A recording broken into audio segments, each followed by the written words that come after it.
guys, and welcome back to the next instalment of clearing out my wardrobe. We're doing coats today. There's no before shot because it's come from two different sections of the wardrobe, so it wasn't quite as satisfying as things like the denim. The pile here looks massive, but I actually think this is going to be a relatively short video within this series because I don't think there's tons. I have more jackets than coats. Could be wrong. When we start getting on with this, we'll see.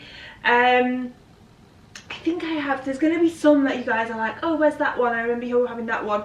Because I have some still at Mum's house. Because there's some that I know are missing from here, and that is where they must be. So if there's any that you're like, oh, where's that one that I know she has? It's up north with Anne. So right, let me set up this a bit better.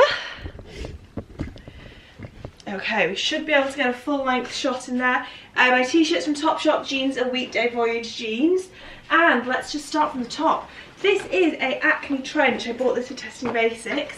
This was the most expensive one. It definitely didn't win. It's a very lightweight cotton navy trench. With the angled buttons down it, a very long belt indeed. At the time when I did the whole trench coats, I wasn't really into trench coats generally when I did that Testing Basics, so I was sort of underwhelmed by all of them.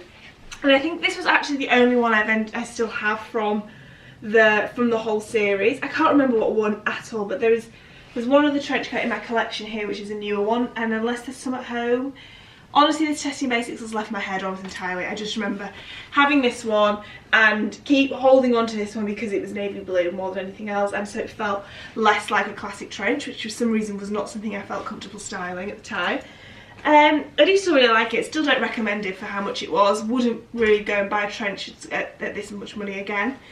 And I haven't worn it tons really. I might end up wearing it a bit more going into spring, but it's not had loads of wear. I am going to hold on to it because I think that I will reach for it a few times in every year, and the quality is good enough for it to last a really long time. But just because I'm holding on to it, I wouldn't necessarily say this is one that I recommend at all. How am I going to make these piles work? Here we have a Faux Fur Jacket from Rouge. This was sent to me from them last winter.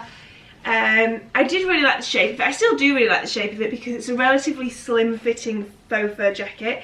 Obviously they can be really huge, which I personally quite like because they're such statement pieces, but this was quite nice being slim fitting, and it's very, very soft. The sleeves are just a bit short on me, and I really haven't worn it all that much. I think Rouge for me seems to be mostly something I recommend for denim and not so much for other things, judging by this clear out thus far. So this is going to go on the see you later pile. It's ever so soft though.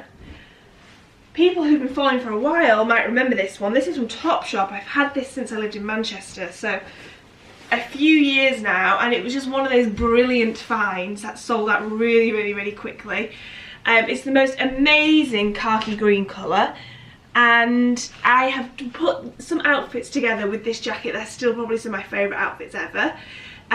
It's the colour mostly and the shape of it. I do think Topshop have redone this exact style in lots of different colours since. I'm not sure if they've ever done it in this colour again. I can't say that I've been keeping an eye on things, but I'm definitely going to keep this. I actually haven't worn it at all this winter, just because I've got another Faux Fur one which I've been wearing a lot more. You guys probably know which one that's going to be when we get to it. So yeah, I haven't worn it that much, but I still think I'm going to end up wearing it going forward, and I still really like it, and it was just such a bloody good find, that jacket. Definitely on a keeper pile is this Joseph cashmere coat. This was also from Testing Basics, and it's just beautiful. Like, it was so expensive. This is probably one of the most expensive pieces of clothing I own. It was £1,000 thereabouts. It might have been just under, just over, I can't exactly remember, but it was definitely about £1,000. And I have never regretted spending that much money on it. I adore this coat. It's so warm. Just because it's cashmere, it's completely unlined, but it's just so warm. The way it hangs on the body, I think it looks incredibly expensive. Whenever I wear it, I feel really chic. Sometimes I don't feel comfortable wearing it day to day for casual things because it just has such a luxurious look to it. If I want to look really chilled, this isn't the vibe for it. I haven't dry cleaned it once since I had it. Miraculously, it has stayed incredibly clean, and this is coming from a person who is not an incredibly clean person. So I don't know if that is just some sort of a miracle, or another feat of the amazing coat. But yeah, I will keep this forever and ever and ever. I will never part with this coat. I love it. Here we have another very expensive coat. This was sent to me from Sandro, and I've worn this a ton over the past few months. It's this shearling big coat, and it is just like the warmest thing. I've taken this nearly every trip that I've taken to Amsterdam. It was with me in Copenhagen. I wear it most days and I'm just out and about running errands. The shape of it is great. I love the stand-up collar that it has. Like I said at the time, I don't think I would have actually gone and spent this much money on it, because it was like £1,500. Like I said, they sent me it, so I didn't pay for it. Which is just hugely extortionate, and while it's been warm and practical, you don't need to go spend that much money just to be warm and practical at all. But I do absolutely love it. I think the length, everything, the fit of it's just brilliant, and it's just warm. It's so warm. Like I could wear it today just with a t-shirt on. It's kind of mild-ish today, and it's like the perfect warmth the whole time. So that one I'm pleased with. This one's quite recent. This is a trench from H&M Trench. I picked this up from their showroom, so again, I haven't bought this. This has been gifted to me. The only thing that annoys me about it is that every single time you put it on, these have come out, and I don't know why. But like, even if you just take this off at dinner, when I put it back on, I have to do that. So that's kind of annoying. But yeah, this, like I was saying about the Acne one, it's kind of getting me into trench coats a little bit more. They're still not my favourite. I don't know what it is. Like, I do much prefer, like when I'm looking in the camera, when I've got that Joseph one, I'm like, oh, this is beautiful, and the fit of it and everything. A trench coat I feel less enthusiastic about, but there's no denying obviously what a classic piece it is. They are very elegant. But like I said, I wouldn't go and spend a ton on them. I think this is a really, really, really nice one. And I didn't pay for it, but it's H&M, so it won't be mega, mega pricey at all. It's got a nice split size, which I really like, and I have been wearing it a little bit over the past few weeks, and because it's new in, I'm definitely going to hold on to this, and we'll see how much I continue to wear it, especially going through spring, because it's kind of lightweight, so we shall see. One jacket which some of you noticed was missing from the jackets that I did of this is the Stella McCartney one. I don't really class this as a coat. I would say it's more of a jacket, just has been in the coat section of my wardrobe. This was sent to me by Net-a-Porter when I moved to London, so like 18 months ago now. And I'm sure anyone who's been watching for a while or followed me on Instagram has seen me wear this many times. I adore this jacket, still do, will never part ways with it. It's so thick, it's so classic, the shape of it is beautiful. It's one of those that every time, like even now when I pick it back up and put it on again, I'm like, why have I not been wearing this more? I love it so much. You know when you get something and you wear it to death, and especially, I always want to promote, sorry I'm still so snotty, I always want to promote wearing the same things over and over again, but also I've got to create outfits that inspire you guys, and this was one of those pieces where I was like, I am wearing this all of the time, and people are going to be sick to the back teeth of seeing the damn thing. So consciously stepped away from wearing it, or at least taking photos of it quite so often. But I still love it. Recommend this so, so, so much. Would buy another one, would love one in black. This was sent to me from Net-a-Porter, like I said, but I would spend the money this costs, and it is a lot of money as well. I think it's like £1,100 maybe. But I feel similarly to the Joseph one, I'll have this forever. It's classic, it feels beautiful, it looks beautiful. So if you wanted to invest that heavily, I'm not saying you have to at all, but if you wanted to, I would recommend putting your money here. I don't think you'd regret it. Another blazer. This is a vintage Hermes one, which was sent to me by Vestiaire maybe about 3 years ago now, two to 3 years ago. I sort of don't wear it that much because the thing that I love about it is the really, really classic shape, and I also then find that harder to style sometimes. I don't know why that is, but you guys know that I've been like having a bit of a Princess Diana moment and really finding a lot of inspiration in things she wore, so this makes me want to reach for this again. It's a beautiful, beautiful colour, and the detailing on it is stunning, like the zips here and the suede on the collar. I'll never part with this piece because it feels like such a special one. And I think this was actually probably one of the first times I worked with Vestiaire, which is a brand I've gone on to work with a few times, and a brand I really love working with, and they've been a big supporter of me as my like blog and YouTube and everything has grown. So it also has a bit of sentimental value because I'm pretty sure this was the first time I worked with them when they gave me a voucher to buy this. And yeah, it's just such a classic piece. I'll be honest, it's been in the other wardrobe, so I've sort of forgotten that it was in there because it's not in my day-to-day ones in here. But it's beautiful and very princess dye. This was the faux fur coat that I was talking about earlier, the Toteme one. Now, I think I told this story before, but I bought this coat and then the team at Toteme emailed me being like, we'd love to send you one. So I bought it, got mine, sent it back, and then they sent me this one. So I haven't paid for it, but I obviously was more than willing to pay for it. It's a black faux fur, humongous coat. I actually haven't worn it as much as I thought I was going to, and it's the sheer size of it that's put me off wearing it sometimes. Like, sometimes I put it on and I'm like, oh my gosh, I look humongous and just really oddly proportioned, which at the same time is what I really like about it because it's sort of awkward and a statement while being very classic. You know, it's not a bright colour faux fur, which is not really my cup of tea. The quality of it is beautiful, as with all Toteme pieces though. It's one of my all-time favourite brands. But yeah, the sheer size of it, sometimes I put it on and I'm like, I just it's like, whoa. So much of it. It's really nice and warm though, so it has been good for those things. And yeah, I really like it. I'm going to hold on to this definitely until next winter to see how much more I get out of it then. But yeah, being honest, I haven't worn it as much as I thought I would. When it was one of those things, I saw it on my Instagram and I was like, oh my gosh, I have to order this, and did, and thought I'd wear it loads and then haven't as much. Another quite old piece here, some Charlie May. Again, some like old followers, I remember this one. Her cropped wool jackets. I really like her brand. I haven't looked at what she's been doing in a while actually. So I must see, because she always has done really beautiful classic pieces like this.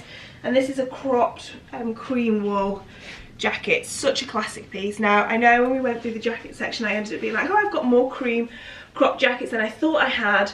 But I feel there's room for one more because this one's got a tie belt and none of the others did. It's very similar to the cord Massimo Dutti one, that's for sure, which I did keep. And in fact, this one might knock the cord Massimo Dutti one into the see you later pile because I much prefer this. And similar to the Joseph one, I've had this for years and it's been worn a lot, never been dry cleaned, and it's still nice and cream and clean. Maybe I'm selling myself short on how clean I am.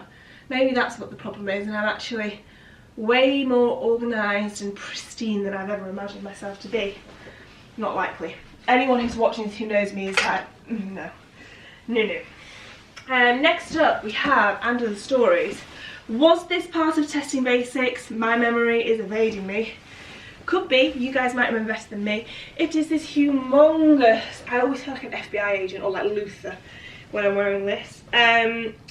Tweed patterned grey jacket. I really like this. I've always really liked this. It is big, and like I said in my jeans video, I've lost weight recently, and I think the weight that I've lost has made this, like when I'm stood like this, I think I look a bit like a, I don't know what I look like. I don't know, like I'm wearing my dad's coat maybe. But I love the oversizedness of it. This winter I've been less into super long coats like this. No particular reason whatsoever. Nothing put me off them. It was just going through a phase, going through one of those phases where I was more into like mid-length or cropped coats for the winter. So it hasn't been worn that much, but I still would want to keep it. It really reminds me of being in New York. I think I wore it a lot when I was in New York, and I have a certain image of myself in my head walking through Soho, and it really makes me feel like New York, which is quite nice. So yeah, I'll hold on to this. It's such a classic piece, and Under the Stories do brilliant coats. I think I have a few more from them coming up. That's on the keep pile. We're not doing well with getting rid of things in the coat department, are we? Now this, Mum bought me this, now how long ago? I was at uni, or was I even in my art foundation year? I was living at home, so I was definitely under 21, so at least 5 years ago. She bought it in sale for me from Flannels, I remember. It's by Isabel Moran. This huge puffer jacket. Now when I wear this I feel like Alex Ferguson or some other football manager on the sidelines shouting at the players in the winter, like with your arms crossed the whole time. I don't know why, I've always felt like a football manager in it. It's the warmest, most practical piece in my wardrobe. I will never part with this. It's hideous in so many ways, in fabulous ways as well. Like, I actually really like how it looks. It's just like wearing a duvet. It is so warm and so cozy, and like wearing a big hug. And when it gets absolutely freezing, even the fur Sandro, the shearling Sandro I want, is not a scratch on this warmth wise. I like the fact as well it's like all puffer but a matte puffer. It's got a bit of a two-tone going on. It did come with a waist belt. I remember Rihanna had the khaki green version when I got this as well. It did come with a waist belt. That's long gone, I don't know where that is. And I've always just worn it in true Alex Ferguson style. Yeah, we'll never part with this one. And a lot of you will never see me wear this because this is like my practical coat. Next up we have And Other Stories again. This was definitely part of Testing Basics and I love this coat. They redid this a few times, so they might still have it online. I will check. I think I bought this. I think I got this before they ever sent me stuff. In fact, I'm sure I bought this. It's a long camel coat with a tie waist. Amazing. It is worn in beautifully. It's held its shape. It never creases. I don't like that when camel coats crease. I think it makes them look really cheap. You don't need to sit down in one. I hate ones that do that. It's got like a slight furry texture to it. Yeah, just such a good coat. Also one I'll never part with, and has definitely had so much wear, so much wear over the years, and will never tire of it in my wardrobe. It's such a classic piece, and I feel like I've actually got a really good collection of classic coats here, hence why everything is going onto the keep pile. Next we've got some faux fur. This is from And Other Stories from last winter. I'm going to say goodbye to this one because I do much prefer the Toteme one, and that kind of, there's nothing styling wise I can do with this that I can't do with the Toteme one. It's a bit longer and a bit less aggressively large, but yeah, I still don't feel inclined to hold on to this. So yeah, just a really simple black faux fur coat. I haven't worn it all this winter, but I did wear it quite a bit last winter. But yeah, not worn this in a while. Next up, God, I'm so out of breath. Next up I have a jigsaw wool coat. Now, if you remember the jigsaw wool blazer, not wool, it was just a normal blazer that I had in the jackets one. This is the exact same but wool, as opposed to being like a cotton blazer. And just, yeah, really like it, really classic piece. It's actually really similar in shape and size to the Stella McCartney one. So me just saying I really want a black one of those, I kind of have a black one of those. And I like the fact it's wool. If anything, I wish I had a size or two up, so that it was really oversized. It's beautifully fitted, so if you like wanted something for office wear, something that's really nicely tailored, then go for your normal size in it. But I do wish I had something that was a bit bigger, because then it would just be perfect for the sort of styling that I like. But that means that I'm going to still hold on to this because it's such a classic piece, and it's one that I do wear quite a bit in evenings during the winter because it's a touch warmer than a blazer. We really have not done well at getting rid of things here. Next up is this Massimo Duty black coat. Again, I had this when I was in Manchester, so we're going years back again. 3 years maybe for this one. Just a beautiful, long, black, amazing fitted coat with a belt. We'll never part with it for all of the reasons that I keep repeating. It's a classic piece. It's ticked off something in my wardrobe. I'm in no rush to go purchase another thing like this. Still fits amazing, has worn in beautifully, no complaints with it whatsoever. I still really like it. It does all the styling you need it to do. It's just simple and classic, and yeah, won't part with this one. This, I suppose, is more of a jacket, but it's I got this last when did I get this? September. They sent me at Diane von Furstenberg. She gifted me this, and this is my winter gym jacket. I love this so much. I always wear this when I go to the gym because I walk to the gym. It's like a half-an-hour walk, so with my leggings and everything, and it is incredibly warm. It's got like some jazzy lining, really puffy, squishy. Always feel quite chic when I go to the gym in this, you know, which is nice to make something not enjoyable a tad more enjoyable. And yeah, this is actually because I go to the gym like twice a week normally. I wear this every single time I go when it's really cold. Probably one of my most frequently worn jackets, but you guys just never see it because I never really shower when I'm wearing it at the gym. So yeah. The last two pieces here. Now this Under the Stories one, and it's still got the tags on. It was in a vlog not so long ago, and I'm going to exchange it for the size up. I've literally been away so much I haven't had time to do it, which is really frustrating because the arms are just too short. Even when I did that, I really felt it pull across my back. But I think this is going to be one that I might wear a lot in the spring. Be completely honest, going forward, I don't think it's going to be one that I want to keep when I revisit next winter. It's more like I really like the colours and everything now, and I've got a few outfits in mind for this. They sent me this, by the way, as well. But I don't think it's like, you know, like the Massimo Dutti black one, the Under the Stories camel one, the Under the Stories long tweed one, where they're like forever pieces for me. I don't think this is going to be that, and I really need to go and exchange it for a bigger size because I can't even do it up. But for now and for spring, it's kind of a nice way to put like some subtle colour into what is still quite a warm outfit on the days when we're like around 10 degrees or something. And yeah, just an easy one to spice things up a little bit. But I don't think I'm going to wear this for like years and years to come or anything. It's more of a trend piece for me. And finally, you know, my coat collection is not as big as I thought it was. I know this is still a huge amount of coats, but I always thought I had way more than this, which is a nice feeling. Like, I'm glad I'm not as excessive as I always imagine I am. This is from COS. I bought this in Amsterdam a couple of months ago, so this is definitely a keeper just because it's a recent one, and it fits very much like a blazer that's just longer. And it has a, is this a Prince of Wales check? Do tell me, I feel it could be. And I love the colours going through it, and I feel like I've pulled out a lot of very similar pieces, but you know, they're all wearable for me. And like I said, the shorter length I think will make this a bit more spring appropriate, and I might even wear this to go out today. I'm just meeting Lindsay for lunch after this, so this might be today's coat of choice. And yeah, that is everything. I've only got rid of 2, but I'd had less than I thought, so this has not been the most successful section. But anyway, here we are. And thankfully this one hasn't been like 40 minutes like the other ones have been. Next up, I've got leather jackets to go through, which I might do within a vlog because there is not tons of those to go through. So I think I'll do that one in a vlog, and then maybe we'll do trousers next. The trousers section of my wardrobe is feeling a touch overwhelming at the moment, and there's like 2 or 3 trousers per hanger, which is never ideal. And there's lots of things in there that I've had for quite a long time as well, so I think it's going to be quite an interesting section. So we should be doing trousers next. But yeah, I really hope you enjoyed this one. I definitely haven't lightened any wardrobe space with this section, so I'm going to go hang all these back up. And yeah, thank you so much for watching. Anything that's still available or I can find similar of, I will link in the description box. And I'll see you in the next one.